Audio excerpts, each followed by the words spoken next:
2026 எந்த ராசிக்கு அதிகமான வருத்தமும் நல்வாய்ப்புகளும் இருக்கும்?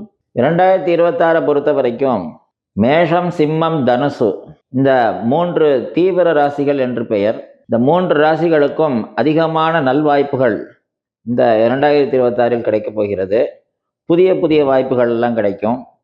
அதே மாதிரி வருத்தங்கள் அப்படின்னு சொன்னாலும் கூட வருடத்தினுடைய பிற்பகுதி நல்லா இருக்கும். அது யாருக்கு அப்படின்னா, இந்த ஸ்திர ராசிகள் என்று சொல்லக்கூடிய ரிஷபம், இதே சிம்மம், விருச்சிகம், கும்பம் இந்த 4 ராசியை பொறுத்த வரைக்கும் வருடத்தின் முற்பகுதி, அதாவது ஜூன் மாதம் வரைக்கும் கொஞ்சம் வருத்தங்கள், சில சிரமங்கள்லாம் இருக்கும்.